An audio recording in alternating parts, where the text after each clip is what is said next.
आप देख रहे हैं इंडिया टाउन न्यूज, भारत की बात।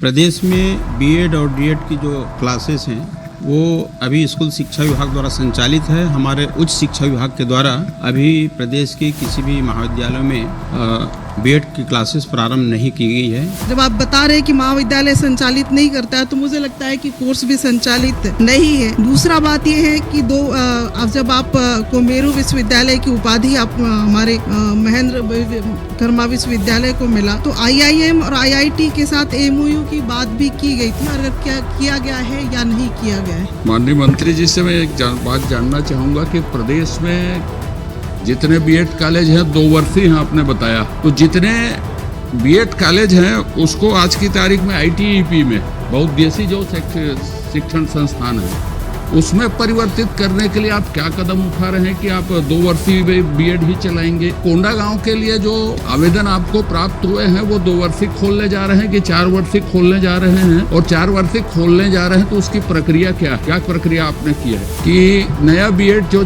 NEP में 4 साल का खोलना है डबल B+ कॉलेज को ही दिया जाएगा, और छत्तीसगढ़ में एक भी कॉलेज B+ से ऊपर नहीं है, तो उसके लिए भी आप क्या कदम उठाए जा रहे हैं कि छत्तीसगढ़ में 4 वर्षीय बीएड खुल सके?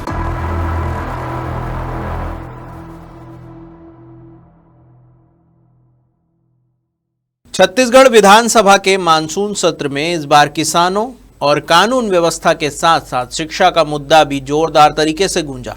भाजपा विधायक अजय चंद्राकर ने प्रदेश के बीएड कॉलेज की स्थिति, छात्रों के भविष्य और शिक्षा की गुणवत्ता को लेकर सरकार से कई अहम सवाल पूछे। सदन में इस मुद्दे पर गंभीर चर्चा हुई और सरकार को अपनी स्थिति स्पष्ट करनी पड़ी।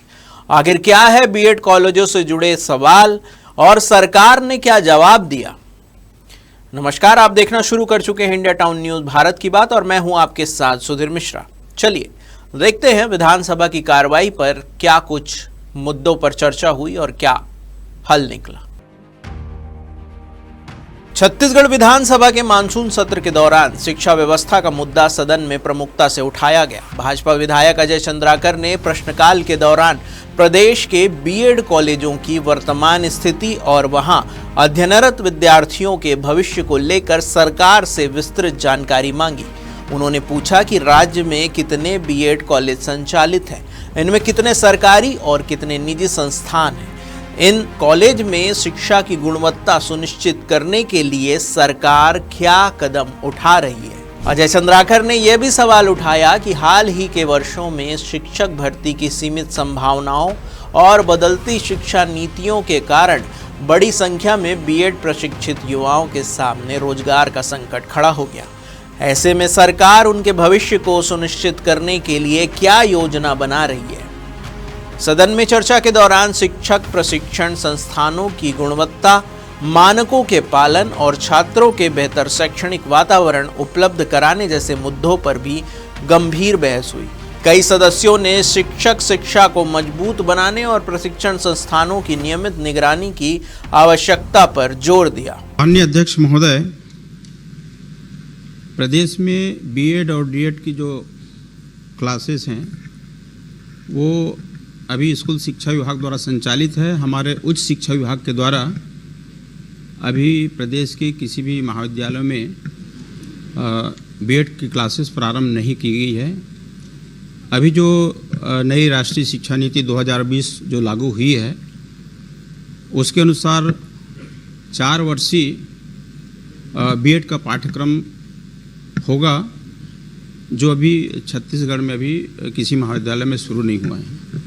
माननीय अध्यक्ष महोदय, जो नई शिक्षा नीति 2020 है ये किन किन महाविद्यालयों में छत्तीसगढ़ में लागू है और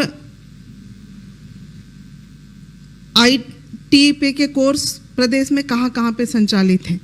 माननीय अध्यक्ष महोदय, राष्ट्रीय शिक्षा नीति 2020 प्रदेश के सभी महाविद्यालयों में और सभी विश्वविद्यालयों में लागू है। माननीय अध्यक्ष महोदय, महेंद्र कर्मा विश्वविद्यालय में लागू है क्या?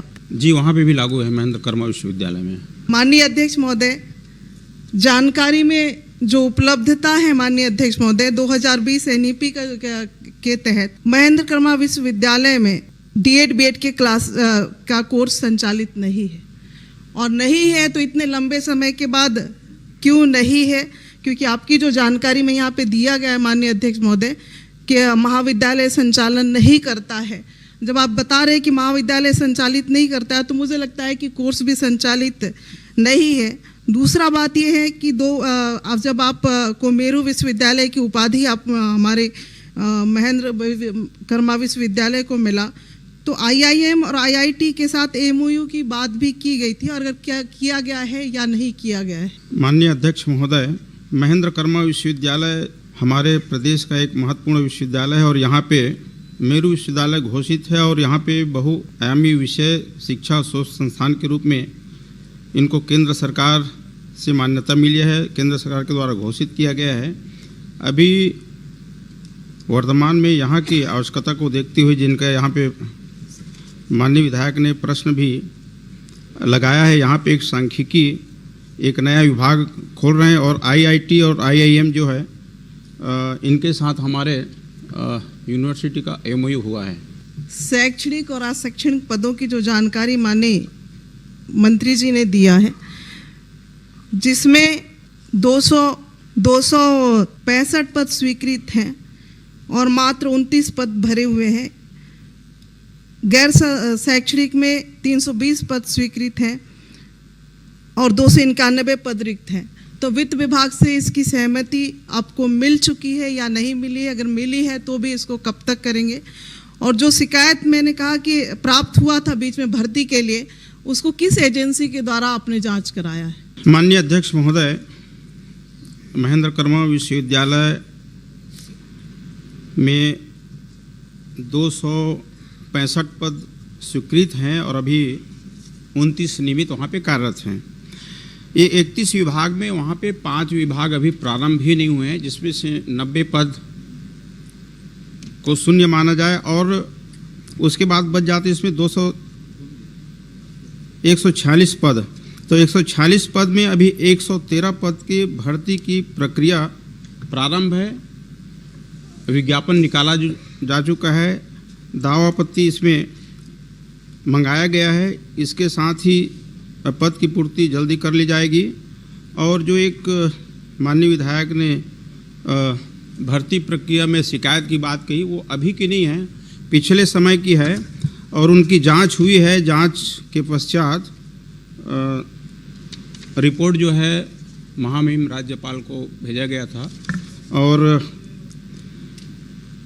उनका अवलोकन और परीक्षण करने के पश्चात माननीय राज्यपाल कुलाधिपति के द्वारा 13/2/2026 को शिकायत को निराधार होने के कारण इसको नस्तीबद्ध कर दिया गया है। अजय जी।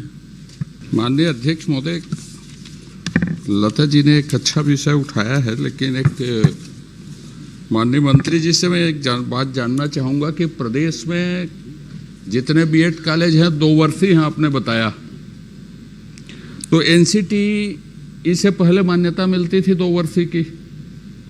तो जितने BEd कॉलेज हैं उसको आज की तारीख में ITEP में बहुउद्देशीय जो शिक्षण संस्थान है उसमें परिवर्तित करने के लिए आप क्या कदम उठा रहे हैं कि आप 2 वर्षीय BEd ही चलाएंगे? एक दूसरा, कोंडागांव के लिए जो आवेदन आपको प्राप्त हुए हैं वो 2 वर्षीय खोलने जा रहे हैं कि 4 वर्षीय खोलने जा रहे हैं? और 4 वर्षीय खोलने जा रहे हैं तो उसकी प्रक्रिया क्या है, क्या प्रक्रिया आपने की है? एक दूसरी एक जानकारी भर दे देता हूँ माननीय अध्यक्ष महोदय। एक बड़ा छत्तीसगढ़ के सामने विकट स्थिति है कि नया BEd जो NEP में 4 साल का खोलना है, डबल B+ कॉलेज को ही दिया जाएगा और छत्तीसगढ़ में एक भी कॉलेज B+ से ऊपर नहीं है। तो उसके लिए भी आप क्या कदम उठाए जा रहे हैं कि छत्तीसगढ़ में 4 वर्षीय BEd खुल सकें? माननीय अध्यक्ष महोदय, अभी प्रदेश में BEd और D.Ed जो है हमारे स्कूल शिक्षा विभाग के द्वारा संचालित है और ये 2 वर्षीय पाठ्यक्रम है। हमारा जो NEP के तहत जो आएगा वो 4 वर्षीय पाठ्यक्रम है। अभी इनका 2 साल का कोर्स होता है। हमारा योजना ये है कि हम 2026 में अभी BEd के क्लासेस शुरू करेंगे, वो 2030 में पहला बैच तैयार होगा। तब तक कि इनकी पुरानी NEP लागू होने के बाद जो NCT के BEd कॉलेज हैं उसकी देश भर में कोई मान्यता नहीं रहेगी। पहला प्रश्न मैंने आपसे पूछा था कि 2 वर्षीय जो बीएड है उसको 4 वर्ष में परिवर्तित करने के लिए आप क्या कदम उठाए जा रहे हैं जिससे उसको आगे मान्यता मिल सके। एक दूसरा, बीबी प्लस छत्तीसगढ़ में एक भी महाविद्यालय नहीं है, तो 4 वर्षीय खोलने के लिए जो प्रस्तावित है और जो प्रशासकीय स्वीकृति हो चुके हैं, बीबी प्लस एक भी महाविद्यालय छत्तीसगढ़ में नहीं है, तो उसके लिए आप क्या कदम उठाने जा रहे हैं? क्योंकि छत्तीसगढ़ में बी प्लस तक है अधिकतम, वो स्वीकृत हो जाए, समय कम है, आप जल्दी बताएं उसको। माननीय अध्यक्ष महोदय, ये सही है कि हमारे प्रदेश के बहुत से महाविद्यालय जो है बी डबल प्लस नहीं है और यूजीसी के है 13 महाविद्यालय हैं जहाँ पे संभावना है बीएड कॉलेज खोलने की। तो यूजीसी का नियम अलग है, यूजीसी से हट के समकक्ष हमारे यहाँ बीएड कॉलेज हम कैसे प्रारंभ करें, उसका मापदंड कैसा हो, इसके लिए टास्क फोर्स का गठन किए हैं। सरकार की ओर से संबंधित मंत्री ने कहा है कि राज्य में शिक्षक शिक्षा की गुणवत्ता सुधारने के लिए लगातार प्रयास किए जा रहे हैं, मान्यता प्राप्त संस्थानों की निगरानी की जा रही है और राष्ट्रीय शिक्षा परिषद यानी कि एनसीटी के मानकों का पालन सुनिश्चित कराया जा रहा है। सरकार ने यह भी भरोसा दिलाया है कि विद्यार्थियों के हितों को सर्वोच्च प्राथमिकता दी जाएगी और आवश्यक सुधारात्मक कदम आगे भी उठाए जाएंगे। बीएड कॉलेजों का मुद्दा केवल शैक्षणिक संस्थानों तक सीमित नहीं है, बल्कि हजारों युवाओं के भविष्य, रोजगार और प्रदेश की शिक्षा व्यवस्था से भी जुड़ा हुआ है। यही वजह है कि विधानसभा में इस विषय पर गंभीरता से चर्चा हुई और सरकार से जवाबदेही की मांग की गई। बीएड कॉलेजों की गुणवत्ता, शिक्षक शिक्षा और युवाओं के भविष्य का सवाल अब विधानसभा तक पहुंच चुका है। सदन में उठे सवालों के बाद यह देखना अहम होगा कि सरकार शिक्षक प्रशिक्षण व्यवस्था को और मजबूत बनाने और प्रशिक्षित युवाओं के लिए रोजगार के अवसर बढ़ाने की दिशा में क्या ठोस कदम उठाती है, यह आने वाला वक्त बताएगा। फिलहाल विधानसभा से इतना ही। मुझे दीजिए इजाजत और आप देखते रहिए इंडिया टाउन न्यूज, भारत की बात। नमस्कार। आप देख रहे हैं इंडिया टाउन न्यूज, भारत की बात।